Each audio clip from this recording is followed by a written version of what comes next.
Did you know that something as simple as a loaf of bread can hide dark secrets? Imagine discovering that the most basic food of ancient Rome was filled with dangerous ingredients, capable of destroying the health of those who consumed it. Even worse, these ingredients were put in there on purpose. It sounds crazy, but it's true, and you know what? This same kind of manipulation may be happening today, and you don't even realize it. Just as the Romans used bread to control and deceive people, the foods we consume today may be impacting your health and well-being in ways you can't even imagine. But calm down, because in this video, I'm going to show you how to identify these pitfalls and protect what really matters: your health. Let's explore what exactly the Romans put in bread, why these practices are banned to this day, and how you can avoid falling into modern food traps. If you want to understand how something so simple can carry such dangerous secrets, stay with me until the end. What you'll discover here can completely change the way you look at food and make all the difference in your life. Have you ever thought that a piece of bread could have changed the course of history? In ancient Rome, it was not just food, but an essential piece in control and power. Yes, bread had a gigantic importance in people's lives, and it was not just to satisfy hunger. Now look at this. Even the type of bread you ate showed who you were in society. The rich ate soft, white breads, a luxury of the time, while gladiators were given simpler but highly nutritious breads. This was no accident.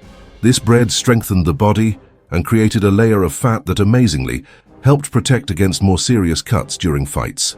Can you believe it? And speaking of strategies, have you ever heard the expression bread and circuses? The Roman emperors were masters at this. They distributed free bread at the arena shows, ensuring that people were well fed and entertained. Thus, no one had the time or energy to question the government. A satiated and distracted people is much easier to control, right? This tactic worked so well that it became one of the pillars of Roman power for centuries. But not everything was perfect. To be able to feed so many people, the Romans began to use strange additives in bread, such as chalk and alum. The idea was to make the bread last longer and be cheaper, even if it compromised the quality. For them, the important thing was not to let anyone go hungry, even if the price was the health of the population. Roman bakeries were like factories. They had giant millstones powered by slaves or animals to turn the grains into flour. It was heavy work, but it was essential to keep the cities and the army supplied. In fact, the army depended heavily on bread. Without him, the imperial machine simply stopped. And the gladiators, they were fed bread and barley. This diet gave plenty of energy for combat and also helped to create that protective layer on the body.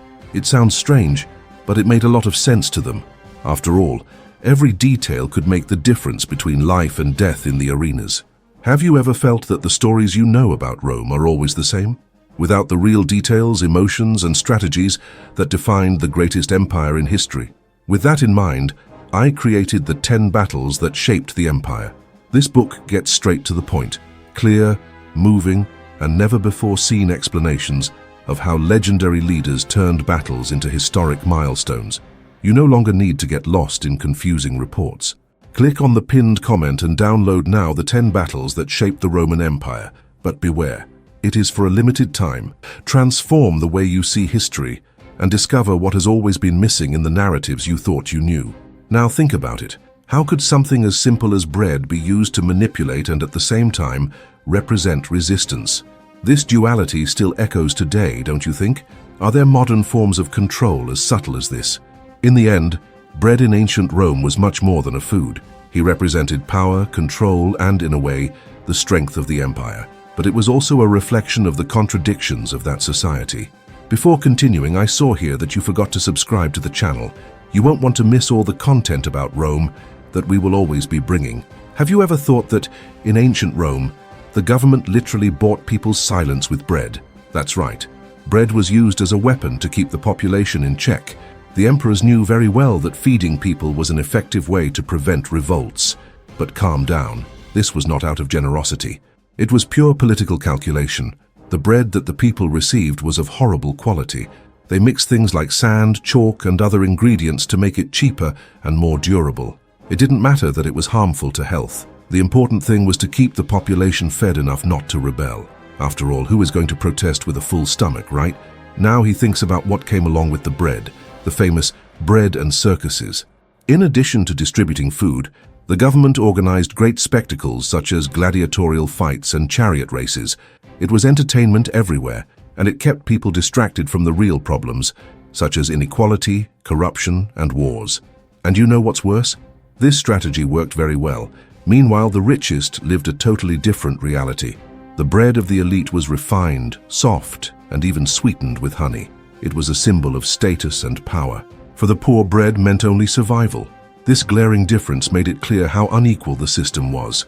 The government gave the minimum to the people, while the wealthiest enjoyed the best. And this control tactic was incredibly effective. With little investment, the government kept millions of people calm and submissive. The cheap bread and the shows were enough to divert the attention of the population from the most serious problems. It was like a smokescreen, where people cared more about the next meal and the next show than about the injustices of the system. Have you ever stopped to think about how this idea of bread and circuses can still be present today? Maybe we don't get bread on the streets, but aren't we distracted by things that momentarily satisfy us while important issues are left aside? This reflection is at least unsettling, don't you think?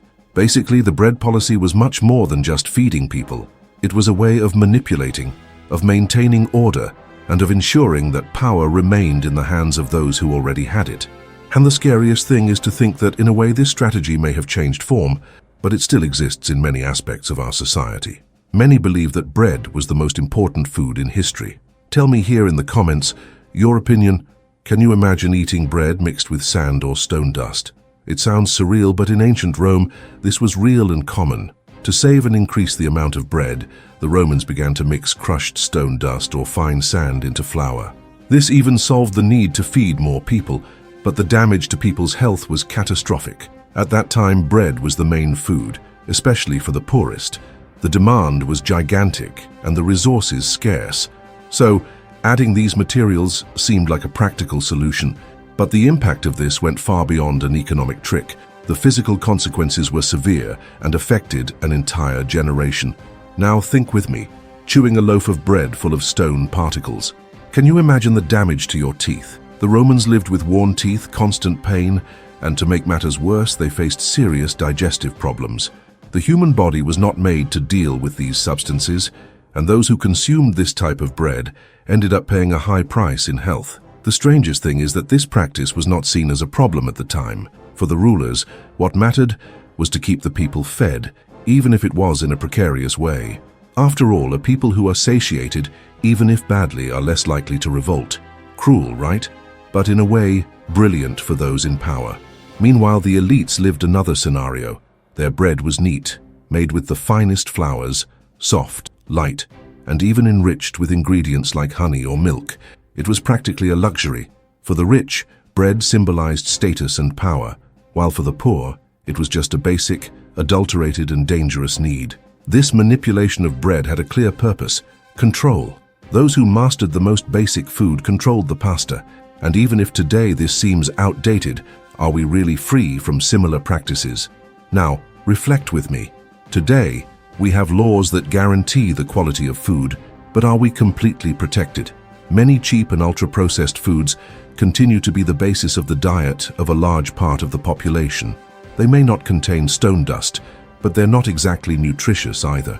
Healthier and more natural foods, on the other hand, continue to be a privilege for those who can afford more. Sounds familiar, doesn't it think? In the end, the use of stone dust in Roman bread was not just a matter of economy.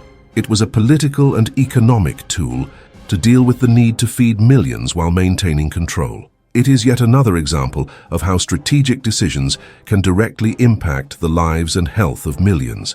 Do you believe that even bread may have been used as a weapon of control? Some accounts suggest that in times of crisis, the Romans added sedative substances to the bread distributed to the people. That's right, extracts of narcotic plants capable of calming the masses and preventing revolts. It sounds like a movie script, doesn't it? But this story raises many interesting questions. Imagine the context. The Roman Empire was vast, full of inequalities, tensions, and social conflicts.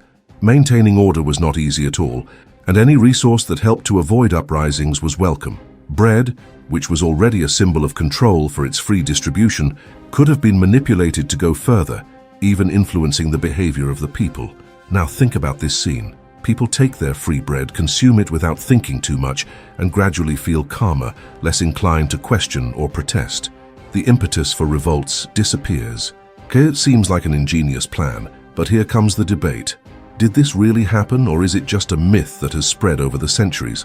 Some historians question the viability of this practice. Adding narcotics to bread on a large scale would be expensive and logistically complicated, especially with the limited technology of the time. On the other hand, the fact that this possibility is discussed shows how bold the Romans were when it came to finding solutions to maintain social control. And here's the central point. In ancient Rome, bread was much more than food. It was the basis of survival for the poorest and a powerful political tool in the hands of the rulers. Any change in its production or distribution had direct impacts on the behavior of the population. If the opium in grain story is true, it is an extreme example of how even something so basic can be used for political purposes. But what about today? Are we so far from that? We no longer have breads with narcotics, but ultra-processed foods full of chemical additives have become the basis of the diet of millions of people. They are accessible, inexpensive, and widely consumed, but they often harm long-term health. This modern manipulation of food may not be intended to prevent upheavals, but it still reflects inequalities and choices that favor profit over well-being. Deep down, opium in grains may even be a myth, but the idea behind it teaches us something important. Food was never just food. It has always been linked to power, politics, and control. In ancient Rome, manipulating bread was a way of governing. Today, the logic seems to have changed form, but it is still present in many aspects. Did you know that one of the biggest problems of ancient Rome was literally in the bread that people ate? Well, the flour mills used at the time were made of lead, and this metal ended up contaminating the grains. The result? A silent poison that sickened entire generations and left deep marks on the history of the Roman Empire. Think with me. Bread was the main food of most Romans, especially the poorest. It was at the heart of the diet and was consumed daily. But what no one knew is that, along with the wheat, came a dose of lead. This heavy metal accumulated in the body over time, causing serious problems such as chronic pain, neurological damage, infertility, and even early deaths. With each bite, the Romans' health deteriorated without them even suspecting it. And you know what's scarier? Lead was not only present in bread, it was widely used in almost everything. In water pipes, in kitchen utensils, and even in the process of sweetening wines. Yes, the Romans used a lead-based substance to give that sweet touch to drinks. They relied so much on this material that they didn't realize the devastating effects it had on their health. Now, imagine the cycle. The grain was ground in lead mills, transformed into flour and turned into bread, the most consumed food in the empire. The poor, who depended on this staple food for survival, were the most affected. Each meal seemed harmless, but it was slowly poisoning an entire generation.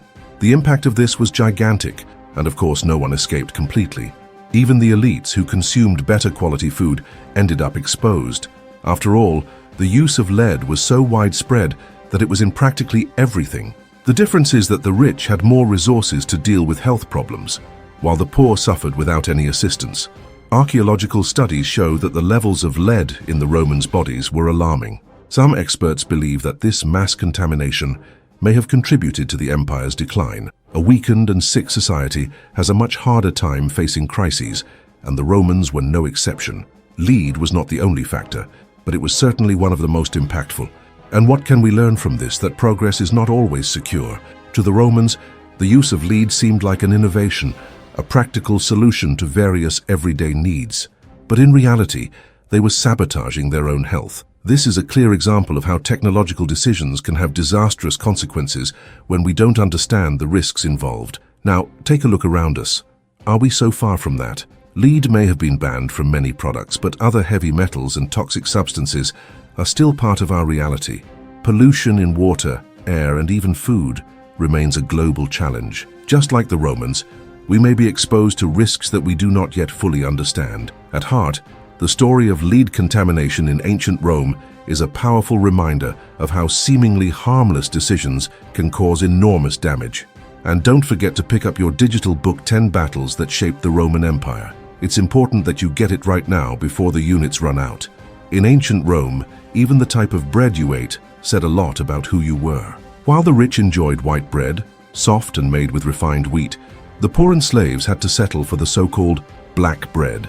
This bread, made with dark flour and full of impurities, was a direct reflection of the deep social inequalities of the time. Now imagine a loaf of bread mixed with bark, sand, and even ashes. Sounds strange, right? But this was the reality for those who had no other choice. Black flour was made with what was left over from wheat processing, the waste rejected in the production of white bread. The result? A cheap and accessible food, but one that did more harm than good. That bread wasn't just hard to chew and tasteless. It caused real damage to health. Eating something with impurities like sand and ash wore down your teeth quickly, impaired digestion, and over time led to serious intestinal problems. For slaves who worked themselves to exhaustion, and for the poor who barely had access to other food, black bread was the only option to stay on their feet. But this survival came at a high cost. Meanwhile, white bread was a true status symbol. It was light, soft, and made from the finest wheat reserved exclusively for the elites. It wasn't just a matter of taste, but of power. Those who had white bread on the table wanted to show that they were at the top of society. Serving this type of bread at banquets was a way to show off wealth and make it clear who was in charge. It was much more than a food. It was a symbol of hierarchy and privilege. This difference between white bread and black bread went beyond the plate. It was an explicit social barrier. The rich could not only afford the best, but they made a point of showing that they deserved the best. The poor and slaves, on the other hand, received just enough to continue working and, ironically, sustaining the luxurious lifestyle of the elites. This system reinforced the idea that quality of life was a privilege restricted to a few. And now comes the question, is this really in the past? Today, ultra-processed and low-quality foods are widely consumed by the poorest classes, while natural and healthy products are still treated as luxury items. It seems that even after centuries, unequal access to food remains a hallmark of our society. If we stop to think about it, bread in ancient Rome was much more than food. It was a tool of social control, a statement of power, and a reflection of the hierarchy of the time. Who ate what said a lot about the place they occupied in society. And in a way, this logic is still present today. Have we really changed that much? This story invites us to reflect. To what extent does access to food still reflect inequalities of power? Will we ever be able to build a fairer system, where the basics are really accessible to everyone, without giving up quality? Did you know that the problems with bread in ancient Rome were one of the first steps towards what we now call food security? Well, the chaos caused by the harmful ingredients in the food of that time led the people to demand changes. This is how the idea of inspecting the quality of food was born. At that time, bread, the most staple food in the Roman diet, was a serious problem. It was often mixed with stone dust, sand, and in more severe cases, even lead. These ingredients not only made bread harmful to health, but also showed how the neglect of the rulers directly affected the population, especially the poorest. The consequences? Worn teeth, intestinal diseases, chronic poisoning, and an increasingly weakened society. People began to realize that something was wrong. They were tired of consuming a food that, instead of sustaining them, was slowly making them sick. Then the protests began. These movements were not only about food, but also about dignity. Bread, which was supposed to be a symbol of sustenance, had become a constant danger. With popular pressure, the rulers began to take measures.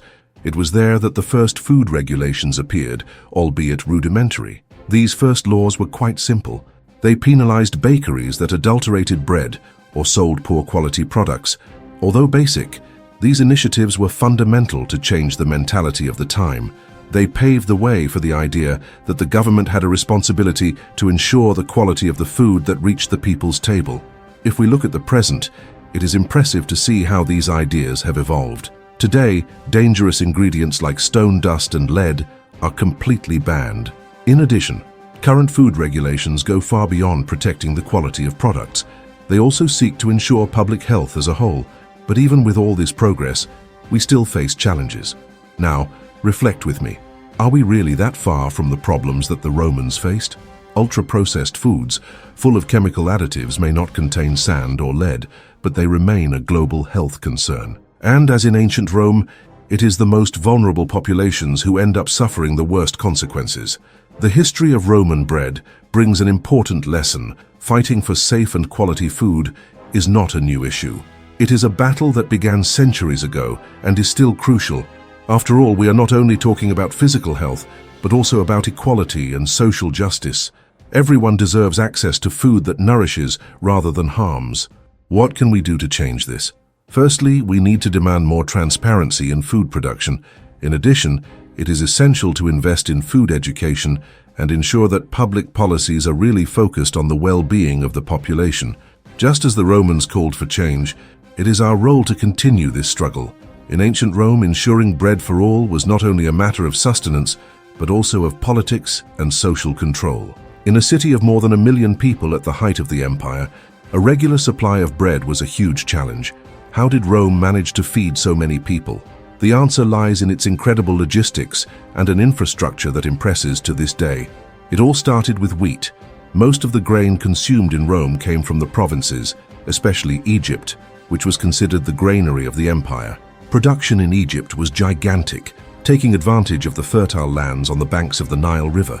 These grains were harvested, stored, and transported to Rome in huge vessels that crossed the Mediterranean. To cope with such demand, the Romans developed an impressive logistical system, with ships specially designed to carry tons of wheat. Upon arriving in the capital, the wheat was taken to huge warehouses called horea. These gigantic granaries, strategically located, ensured that Rome had enough stock to feed the population, even in times of crisis. From these locations, wheat was distributed to public and private bakeries, which turned the grains into the most essential food in the Roman diet. Public bakeries played a key role. They were responsible for producing large quantities of bread that were sold, or in many cases, distributed free of charge to the poorest population. This free distribution, known as a nona, was a central policy for the Roman government. More than charity, it was a political strategy to maintain order. After all, a fed people is much less likely to rebel. The infrastructure was also impressive. Roman roads connected rural areas, ports, and cities, allowing wheat to be transported quickly and efficiently. In addition, state control over the prices of wheat and bread helped prevent speculation, ensuring that food remained affordable for all. It was a system that depended on incredible coordination between the provinces, the transporters, and the managers of the capital. Despite its efficiency, the system was not immune to problems. Any failure to harvest, caused by droughts or floods, or disruption in transportation, could result in shortages. This meant queues, hunger, and in many cases, popular uprisings. For the Roman government, ensuring that bread kept coming to people's tables was a matter of political survival. Another interesting point is how the control of bread was part of the empire. Egypt, for example, had a special relationship with Rome precisely because it was one of the main suppliers of wheat. This economic and political link reinforced the role of the provinces as key players in the maintenance of the empire. It was an interdependent system. While Rome depended on the provinces for wheat, the provinces depended on Rome for protection and stability. As efficient as it was, the logistics of bread also highlighted the inequalities of the time. While the elites had access to the best white breads, the poor depended on black bread distributed by the government.